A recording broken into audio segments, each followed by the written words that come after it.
ബിസ്മില്ലാഹി റഹ്മാൻ റഹീം അൽഹംദുലില്ലാഹി റബ്ബിൽ ആലമീൻ. പ്രിയ കൂട്ടുകാരെ, അസ്സലാമു അലൈക്കും. എന്തൊക്കെയുണ്ട് നിങ്ങളുടെ വിശേഷങ്ങൾ? അൽഹംദുലില്ലാ, സുഖം തന്നെയല്ലേ? ഇപ്പോൾ ഭയങ്കര ചൂടില്ല കാലാവസ്ഥയാണല്ലേ. ഭയങ്കര ചൂട് പറഞ്ഞാൽ സഹിക്കാൻ പറ്റാത്ത ചൂടാണ്. അല്ലാഹു സുബ്ഹാനഹു വ തആല നമുക്ക് തരുന്ന ഏതൊരവസ്ഥയെയും നമുക്കൊരിക്കലും കുറ്റം പറയാൻ പറ്റില്ല. എങ്കിലും നമുക്ക് ഏതൊരു കാലാവസ്ഥയും പരിധിക്കപ്പുറമായാലും ചൂടാവട്ടെ, തണുപ്പാവട്ടെ, മഴയാവട്ടെ, എന്തും നമുക്ക് പരിധിക്കപ്പുറം കടന്നു കഴിഞ്ഞാൽ നമുക്കതൊരു ബുദ്ധിമുട്ടുള്ള കാര്യമാണ്. ഇപ്പോൾ കണ്ടില്ല, ചൂട് തന്നെ പരിധിക്കപ്പുറമായപ്പോൾ നമ്മളെക്കൊണ്ട് ആരെക്കൊണ്ട് സഹിക്കാൻ കഴിയണില്ല. വീട്ടിനുള്ളിലിരിക്കുന്ന നമുക്ക് അത്രയ്ക്ക് അങ്ങോട്ട് പ്രയാസം ബുദ്ധിമുട്ടും അങ്ങനെ വരില്ല. ഈ പുറത്തിറങ്ങി പണിയെടുക്കുന്ന ആൾക്കാരില്ലേ, ഞങ്ങളൊക്കെ വീടിൻ്റെ അപ്പുറത്തൊരു പുതിയ വീടൊക്കെ ആയിട്ടുണ്ട്. അപ്പോൾ അവിടെയുള്ള പണിക്കാരൊക്കെ പണിയെടുക്കുന്നത് കാണുമ്പോൾ സങ്കടം തോന്നും. അത്രക്കും ചൂടത്താണ് അവർ പണിയെടുക്കുന്നത് ആ ഉച്ച സമയത്തൊക്കെ.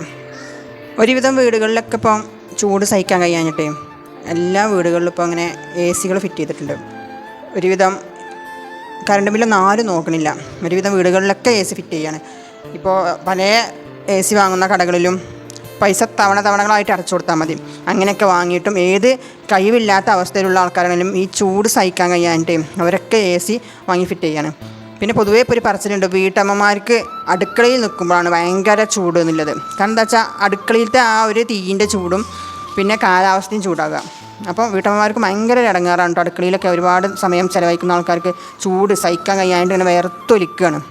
അപ്പോൾ ഈ ചൂട് കാലത്തെ ഈ ചൂടൊന്ന് കുറച്ച് തരാനും അതുപോലെ ഈ ചൂട് കൊണ്ടുണ്ടാകുന്ന അദാബുകളെ തൊട്ടൊക്കെ കാക്കാൻ നമുക്ക് അള്ളാഹുവിനോട് പ്രാർത്ഥിക്കാം.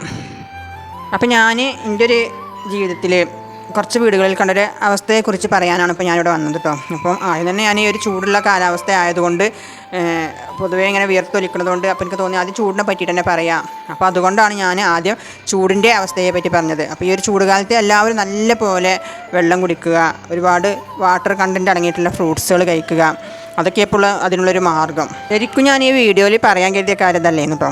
ഞാൻ ഇപ്പോൾ എല്ലാവരും വെക്കേഷനായിട്ട് അവരുടെ വീടുകളിലേക്കൊക്കെ വിരുന്ന് പോയിട്ടുണ്ടാവില്ലേ. ഞാനും അതുപോലെ എൻ്റെ അമ്മ വിളിച്ചിട്ട് അങ്ങനെ വിരുന്ന് പോയി. അങ്ങനെ 2 ദിവസത്തിനേ പോയിട്ടുള്ളൂ. അമ്മ കുറേ ദിവസമായി വന്ന് നിൽക്കുക, കുറച്ച് ദിവസം നിൽക്കുകയാണ് കണ്ട് വിളിക്കണം കേട്ടോ. അപ്പോൾ എൻ്റെ ഹസ്ബൻഡ് ഇവിടെ ഒറ്റക്കാവും ഞാൻ പോയി കഴിഞ്ഞാൽ, വേറെ ആരും വീട്ടിലില്ല. അപ്പോൾ ഞാനും പോകുമ്പോൾ എൻ്റെ മക്കളും കൂടെ വരുമല്ലോ. അപ്പോൾ ഒരൊറ്റക്കായിട്ടുള്ള അവസ്ഥയിൽ ഇട്ട് പോകുമ്പോൾ എനിക്കൊരു ഭയങ്കര ഇടങ്ങാറാണ്. ഞാനങ്ങനെ കഴിയുന്നത് ഇട്ട് പോകലില്ല. എൻ്റെ ഫ്രണ്ട്സുകളൊക്കെ അങ്ങനെ ഇട്ടിട്ട് ഒരുപാട് ദിവസങ്ങളിലൊക്കെ പോയി നിൽക്കും കേട്ടോ. പക്ഷേ എന്നെ കൊണ്ട് എന്താണാവോ അങ്ങനെ നിൽക്കാൻ കഴിയൂല. എനിക്ക് ഭയങ്കര ഇടങ്ങാറാണ്. നേരെ മറിച്ച് ഗൾഫിൽ അങ്ങനെയൊക്കെ ആണെങ്കിൽ എനിക്ക് നിൽക്കണതിന് കുഴപ്പമൊന്നുമില്ല. അത് നമ്മളെ വീട്ടിലുണ്ടായും കൊണ്ട് ഒറ്റക്കിട്ട് പോകുമ്പോൾ എനിക്ക് ഭയങ്കര ഇടങ്ങാറാണ്. പണ്ട് കാലങ്ങളിലൊക്കെ കല്യാണം കഴിഞ്ഞ ആ കാലങ്ങളിലൊക്കെ ഞാനിങ്ങനെ കരുതും, എൻ്റെ വീട്ടിൽ നിന്ന് ഇങ്ങോട്ട് കല്യാണം കഴിച്ച വീട്ടിലേക്ക് വരുമ്പോഴായിരുന്നു ഭയങ്കര സങ്കടവും കരച്ചിലും പേടി ഇടങ്ങാറൊക്കെ ഉണ്ടായിരുന്നത്.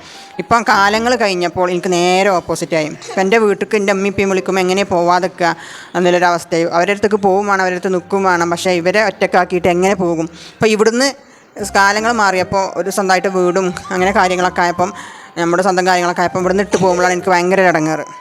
അപ്പം ഇപ്പൊക്കെ വിളിച്ചപ്പോൾ എന്തായാലും 2 ദിവസം നിൽക്കാമെന്ന് പറഞ്ഞങ്ങാണ്ട് അങ്ങനെ ഞാൻ പോയി ഇങ്ങാണ്ട് നമ്മൾ എന്തായാലും പോകുമല്ലോ. അപ്പോൾ പോകുമ്പോൾ അവിടെ അടുത്തുള്ള വീടുകളിലും നമ്മുടെ ബന്ധുക്കളൊക്കെ പോയി ഇങ്ങാണ്ട് ഞാൻ കാണട്ടോ. എപ്പോഴെങ്കിലും ഇങ്ങനെ പോകുന്നതല്ലേ, പോരുന്നതാണ്. പക്ഷേ നിൽക്കുമ്പോഴേ ഇങ്ങനെയൊക്കെ കാണാൻ പറ്റുള്ളൂ.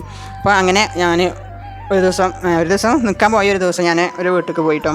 അപ്പം അവിടെ പോയപ്പോൾ നമുക്കിപ്പോൾ സ്വാഭാവികമായിട്ട് നമുക്ക് ഒരു വീട്ടിൽ പോയി കഴിഞ്ഞാൽ എന്തെങ്കിലുമൊക്കെ കുടിക്കാനും തരുമല്ലോ. അങ്ങനെ അവിടെയുള്ള താത്തനിക്ക് ഞങ്ങൾക്ക് ഞാനും ഉമ്മയും ബ്രദറിൻ്റെ വൈഫ് ഉണ്ടായിരുന്നു, അവരൊക്കെയാണ് പോയിരുന്നത്. അപ്പോൾ അവിടെ ഒരു പ്രായമായ സുഖമില്ലാത്തൊരു ഉമ്മയുണ്ട്. അപ്പോൾ അതിനും കൂടി കാണാൻ എഴുതിയിട്ട് അങ്ങനെ പോയതാണ്. അപ്പോൾ പോയപ്പോൾ ഞങ്ങൾക്ക് സ്വാഭാവികമായിട്ട് നമുക്കൊരു വീട്ടിൽ പോയി കഴിഞ്ഞാൽ നമുക്ക് എന്തായാലും ജ്യൂസ് ഉണ്ടാക്കി തരും. അപ്പം മാങ്ങൻ്റെ ഒരു കാലമായതുകൊണ്ട് ഞങ്ങൾക്ക് മാങ്ങൻ്റെ ജ്യൂസാണ് കേട്ടോ അടിച്ചത്. അപ്പോൾ ഞങ്ങൾ അവിടുത്തെ പ്രായമായ ആ ഉമ്മാനോട് ഇങ്ങനെ സംസാരിച്ചു കൊണ്ടിരിക്കുന്നു. അപ്പോൾ ഞങ്ങൾക്ക് ആ റൂമിലേക്കാണ് അവിടുത്തെ താത്ത ഈ ജ്യൂസും കൊണ്ടുകൊണ്ട് വന്നു തന്നത്. അപ്പോൾ ഞങ്ങൾ അവിടെ നിന്ന് ഇങ്ങനെ കുടിച്ചപ്പം ഒരുവിധം പ്രായമായ ഉമ്മയല്ലേ, അപ്പോൾ സ്വാഭാവികമായിട്ട് ആ ഒരു പ്രായത്തിൻ്റെ ഇതുകൊണ്ട് കാര്യം ആ താത്ത കിച്ചണിക്ക് പോയപ്പം ഞങ്ങളോട് പറഞ്ഞു, എൻ്റെ കുട്ടി ഇടങ്ങാറായി നയിച്ചുണ്ടാക്കി കൊണ്ടുവരുന്ന സാധനങ്ങളാണ് ഇങ്ങനെ ഓരോന്ന് കൊണ്ടുവരും, ഫ്രൂട്ട്സ് അങ്ങനെ മാങ്ങിയതൊക്കെ കൊണ്ടുവരുന്നൊക്കെ പറഞ്ഞു. അതിൻ്റേതായ ഭാഷയിലാണ് പറഞ്ഞത്. അതൊക്കെ കൊണ്ടുവരും. കുട്ടിക്കൊന്നും ഓൾ അടിച്ചു കൊടുക്കലില്ല, ഓളും കുട്ടികളും അങ്ങനെ അടിച്ചു കുടിച്ചും എൻ്റെ കുട്ടിക്കൊന്നും കിട്ടലില്ല എന്നൊരു സങ്കടം പറഞ്ഞിട്ടോ. ആ വീട്ടിലുള്ള താത്ത അങ്ങനെ ജ്യൂസും ഇതൊന്നും ഹസ്ബൻഡിന് കൊടുക്കാത്ത സ്നേഹിക്കാത്ത ഒരാളല്ല. പക്ഷേ ഈ ഉമ്മാക്ക് അങ്ങനെ തോന്നിയതുകൊണ്ടാകും ആ ഉമ്മ അങ്ങനെ പറഞ്ഞത്. ഒരുപാട് പ്രായമായ ഉമ്മയല്ലേ, അപ്പോൾ ആ ഉമ്മാക്ക് അങ്ങനെ തോന്നുന്നതാകും. സ്വാഭാവികമായിട്ട് നമുക്കും കുറ്റം പറയാൻ പറ്റില്ല. നമുക്കും പ്രായമായി കഴിഞ്ഞാൽ എന്തൊക്കെയാണ് നമ്മുടെ അവസ്ഥ എന്നൊന്നും നമുക്ക് പറയാൻ കഴിയില്ല. അപ്പോൾ എന്തായാലും അത് കേട്ടപ്പോൾ ഭയങ്കര ഒരു സങ്കടം തോന്നിട്ടോ. ഞാൻ ഇതേപോലെ വേറെ 2-3 വീടുകളും കൂടിയും പോയപ്പോൾ ഇങ്ങനൊരവസ്ഥ കേട്ടു. അപ്പോൾ ഒരു വീട് പോയപ്പോൾ ആ വീട്ടിലത്തെ താത്താൻ്റെ മുന്നിൽ തന്നെയാണ് ഈ ഒരു വയസ്സായ ഉമ്മ അങ്ങനെ പറഞ്ഞത്. അപ്പം ആ താത്ത ഞങ്ങളോട് പറഞ്ഞു, ഞാൻ കൊടുക്കലുണ്ട്, കൊടുക്കാഞ്ഞിട്ടൊന്നല്ല, ഇമ്മാക്കൊരു മറവിയാണ്, അതുകൊണ്ടാണ് ഉമ്മ അങ്ങനെ പറയണത്, നിങ്ങൾ കാര്യമാക്കണ്ട എന്നൊക്കെ പറഞ്ഞിട്ട്. നമുക്ക് പക്ഷേ മക്കൾക്ക് കൊടുക്കണില്ല അങ്ങനെ ഒരു ഉമ്മ അങ്ങനെ പറയുമ്പോൾ നമുക്ക് എന്തായാലും നമുക്ക് കേൾക്കുമ്പോൾ നമുക്ക് അതിൻ്റെ സത്യാവസ്ഥ ഒന്നും അറിയില്ലല്ലോ. ചിലപ്പോൾ കൊടുക്കുന്ന ആൾക്കാരേക്കാരം, എന്നാലും നമുക്ക് ഇങ്ങനെ കേൾക്കുമ്പോൾ ഭയങ്കര ഒരു സങ്കടം തോന്നൂലേ.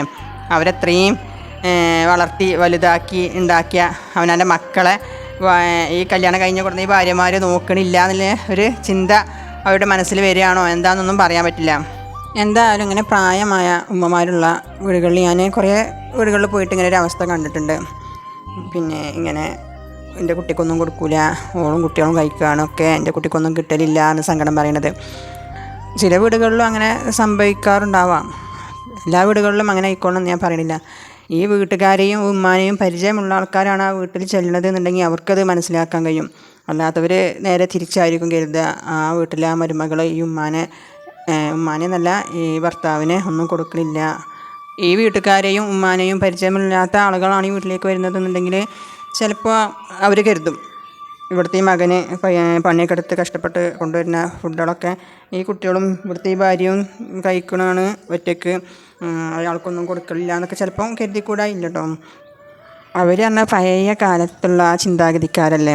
പിന്നെ ഈ ഒരു പ്രായമാകുമ്പം ചന്നി എന്നൊക്കെ പറയണ അങ്ങനത്തെ അസുഖങ്ങളൊക്കെ അതും ഉണ്ടാവും. അപ്പം ഇങ്ങനെ പ്രായമായവർ വീട്ടിലുള്ളവരുണ്ടെങ്കിൽ അങ്ങനത്തെ ഉമ്മമാരുടെ ഒന്ന് ക്ഷമിക്കുക. അതേപോലെ ഇങ്ങനെ ജ്യൂസൊക്കെ ഉണ്ടാക്കിയിട്ട് കൊടുക്കുമ്പോൾ എന്ത് ചെയ്യാന്നറിയാം, ഈ ഹസ്ബൻഡിനെ കൊടുക്കുമ്പം ഉമ്മാൻ്റെ അടുത്ത് നിന്ന് തന്നെ കഴിയുന്നതും ഉമ്മാനെ കാണിച്ച് കൊടുക്കാൻ നോക്കുക. അപ്പോൾ പിന്നെ ഉമ്മാക്ക് അറിയാമല്ലോ എൻ്റെ മകനെ കൊടുക്കുന്നുണ്ട് എന്നുള്ളത്. അപ്പോൾ ആ ഉമ്മാക്കൊരു സന്തോഷമായിക്കോളും. അപ്പോൾ ഈ ഉമ്മാനെ കാണിച്ച് തന്നെ ഉമ്മാക്കും മകനും കൂടി ഒപ്പം ഇങ്ങനെ കൊടുക്കുമ്പോൾ ആ ഉമ്മാക്ക് എന്തായാലും തീർച്ചയായിട്ടും സന്തോഷമുള്ളൊരു കാര്യമായിക്കാറില്ല. അത് കഴിയുന്നതും ഇങ്ങനത്തെ ഉമ്മമാരുള്ള വീട്ടിലെ താത്തമാരൊക്കെ ഇങ്ങനെ കൊടുക്കാൻ ശ്രമിക്കുക. അവരോട് ദേഷ്യവും വെറുപ്പും ഒന്നും തോന്നരുത്. ഒരു പ്രായമായി കഴിഞ്ഞാൽ ചിലപ്പോൾ നമ്മുടെയും അവസ്ഥ ചിലപ്പോൾ അങ്ങനെ ആയിക്കാരം. ഒരു പ്രായമായി കഴിഞ്ഞാൽ അവർക്ക് ചെറിയ കുട്ടികളുടെ ബുദ്ധിയാകും എന്നാണ് പറയൽ. അപ്പോൾ നമ്മുടെ കുട്ടികളെ എങ്ങനെയാണോ അവരോട് നമ്മളെങ്ങനെയാണോ ക്ഷമിക്കുന്നത് അതുപോലെ ക്ഷമിക്കുകയും നമ്മുടെ കുട്ടികളെ കൂട്ടുന്ന ആ ഒരു കുസൃതി പോലെ അവരുടെ ആ കുസൃതികൾ നമ്മൾ അങ്ങനെ കാണുക.